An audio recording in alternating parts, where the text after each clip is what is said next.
जय हिंद। फिर से आप सभी का स्वागत है आपके अपने इस यूट्यूब चैनल नियम जेकर। डियर स्टूडेंट्स, आज की क्लास में हम लोग कक्षा 10 क्लास के इतिहास के 4 लघुतरीय प्रश्न को देखेंगे जो बहुत ही इंपॉर्टेंट है आपके बोर्ड परीक्षा 2023 के लिए, क्योंकि ये क्वेश्चन बार बार पूछा गया है। डियर स्टूडेंट्स, तो चलिए हम लोग देर न करते हुए क्वेश्चन को समझते हैं कि क्वेश्चन क्या कहना चाहता है और कौन सा क्वेश्चन जो बार बार एग्जाम में पूछा जाता है। डियर स्टूडेंट्स, इतिहास के अंदर हम लोगों को लघुतरीय जो प्रश्न है कहा जाता है 60 शब्दों में लिखने के लिए। तो हम लोग जो 4 क्वेश्चन लेकर आए हैं, जो बहुत बार ये क्वेश्चन आ चुका है एग्जाम में, और इस बार भी चांसेस बहुत हद तक चांसेस है कि ये क्वेश्चन आपके बोर्ड परीक्षा 2023 में रहे ही रहे। इसीलिए आप इस क्वेश्चन को बहुत ही अच्छे ढंग से समझिए। फर्स्ट नंबर मेरा क्वेश्चन है कि छापा खाना जो था यूरोप में कैसे पहुंचा। छापा खाना यूरोप में कैसे पहुंचा? तो इसका आंसर है छापा खाना मुद्रण कला के आविष्कार और विकास का श्रेय चीन को जाता है। किस देश को जाता है? चीन का। पहले छापाखाना और मुद्रण कला जो थी चाइना में प्रशस्त हुई, उसके बाद से धीरे धीरे यूरोपीय देशों में प्रसिद्ध होने लगी और यहीं से हम लोगों का विस्तार हो गया, रेशम मार्ग हो गया, बहुत सारे उद्योग जो है पहले चाइना को। आप समझ सकते हैं पहले कागज का आविष्कार किस देश में हुआ था? चाइना में हुआ था। कागज के उत्पादन में चाइना में पहले हुआ था इसका उत्पादन, फिर उसके बाद में चीन को जाता है। परंतु उस कला का, किस कला का? ये मुद्रण कला प्रसार जब यूरोप में हुआ तो उसका विकास बहुत तेजी से हुआ। किसका विकास तेजी से हुआ? छापा खाना का विकास जो हुआ बहुत तेजी से हुआ। उसका कारण था कि चीनी भाषा में यानी चाइनीज भाषा में 40,000 करीब कितना 40,000 वर्णाक्षर थे। सभी वर्गों का ब्लॉक यानी ग्रुप बनाकर, सभी वर्गों का ग्रुप बनाकर उपयोग करना कठिन कार्य था। इसका ग्रुप बनाकर काम करना उपयोग करना बहुत ही कठिन था। यह मुद्रण कला समरकंद, पर्शिया, सीरिया मार्ग से रेशम मार्ग व्यापारियों द्वारा यूरोप में प्रशस्त हुआ। कहाँ प्रशस्त हुआ? यूरोप में अपना कदम जमाया। फिर उसके बाद इन सभी मार्गों से होते हुए ये जो छापा खाना था ये अपना कदम जो है यूरोप में प्रशस्त हुआ और जमाया कदम अपना। सर्वप्रथम रोम में आया, फिर उसके बाद जर्मनी इत्यादि देशों में जाना छापा खाना का विकास होने लगा। बहुत ही जोरों शोर से ये छापा खाना पूरे देश में अपना कदम जमाए चला गया। जैसा उम्मीद है आप 1 नंबर क्वेश्चन को समझ पाएंगे। छापा खाना जो है बार बार एग्जाम में पूछा गया है, इंपॉर्टेंट क्वेश्चन है आपके इस साल बोर्ड परीक्षा के लिए। दूसरा नंबर मेरा क्वेश्चन है अक्टूबर क्रांति क्या है? अक्टूबर क्रांति क्या है? इस अक्टूबर क्रांति को हम लोग बोल्शेविक क्रांति भी कहते हैं, आप इसे याद रखिएगा। तो अक्टूबर क्रांति कब हुई थी? 1917 ईस्वी में रूस में जो क्रांति हुई। कहाँ हुई थी? रूस में हुई थी। अक्टूबर क्रांति कहाँ हुई थी? तो रूस में हुई थी। कब हुई थी? तो 1917 ईस्वी में जो रूसी क्रांति हुई थी, उस अक्टूबर क्रांति अथवा बोल्शेविक क्रांति के नाम से जाना जाता है। उसे किस नाम से जाना जाता है? उसे अक्टूबर क्रांति अथवा बोल्शेविक क्रांति के नाम से भी जाना जाता है। अक्टूबर क्रांति का दूसरा नाम क्या है? तो बोल्शेविक क्रांति है, जो कब हुआ था? तो 1917 ईस्वी में हुआ था। यद्यपि यह क्रांति 7 नवंबर 1917 ईस्वी को हुई थी। कब हुई थी?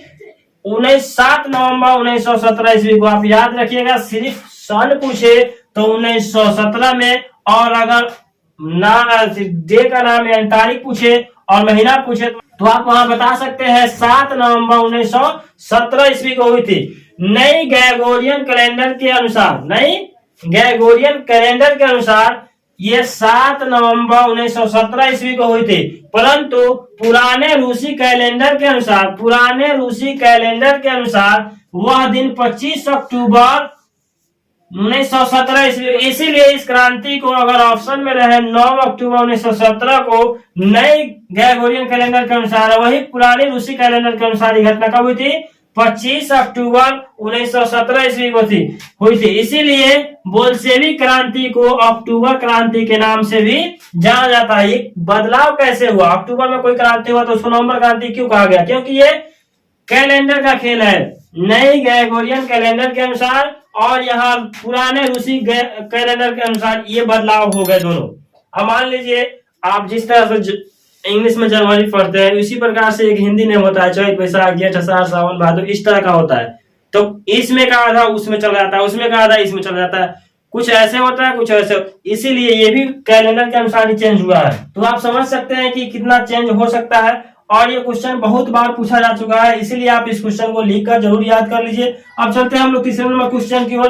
पांडुलिपि क्या है? पांडुलिपि क्या है? इसकी क्या उपयोगिता है? किसकी? पांडुलिपि की क्या उपयोगिता है? हाथ से लिखी, आंसर इसका हाथ से लिखी हुई लिपि या वाक्यों को जो पत्रों पर चिन्हित होते हैं, किस पर चिन्हित होते हैं? पत्रों पर चिन्हित होते हैं, उसे पांडुलिपि कहते हैं। पत्र यानी जो लेटर वगैरह लिखा जाता है उसको हम लोग क्या कहते हैं? पांडुलिपि कहते हैं। हाथ से लिखी हुई लिपि वाक्यों को, वाक्य समझते हैं, यह मोहन है, यह मोहन है, यानी एक वाक्य हो गया, सेंटेंस हो गया।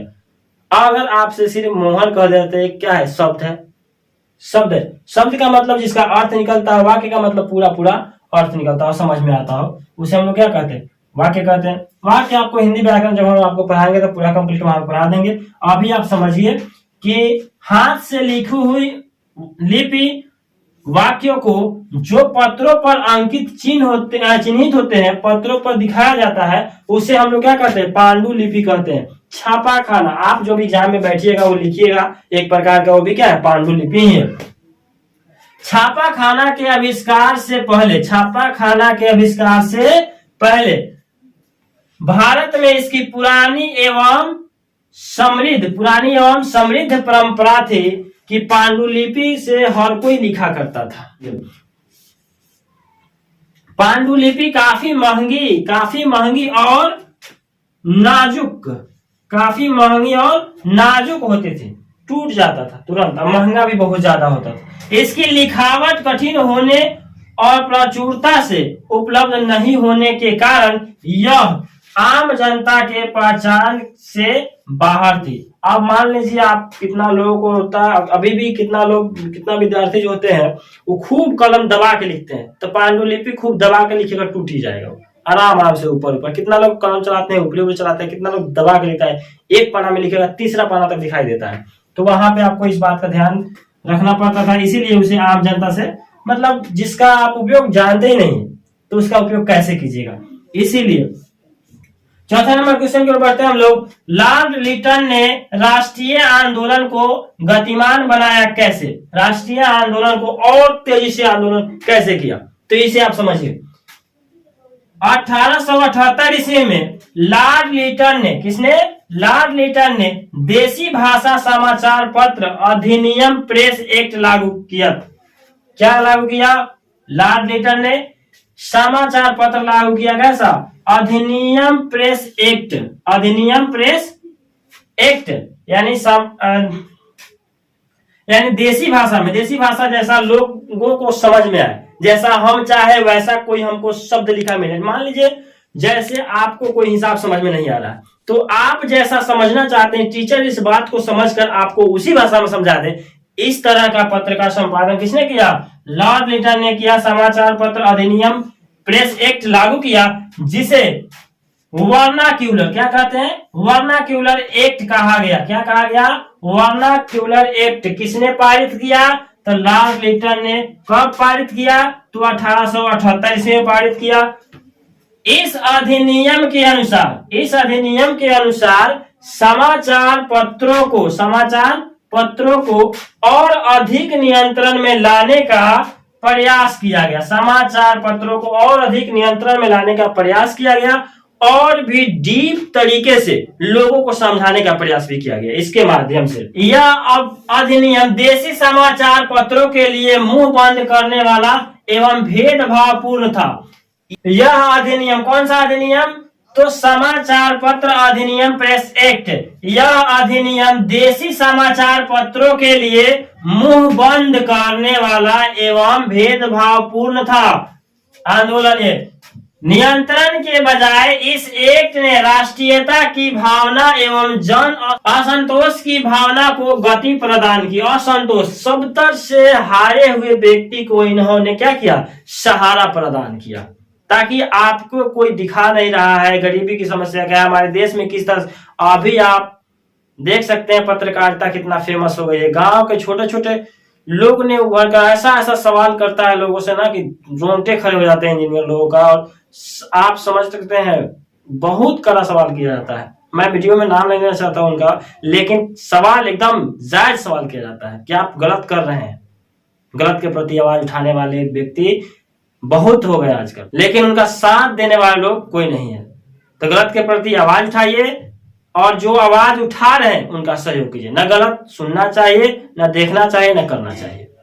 आप भी इसके लिए प्रण लीजिए। तो डियर फ्रेंड्स, उम्मीद है आप ये इतिहास के 4 क्वेश्चन को समझ पाए होंगे।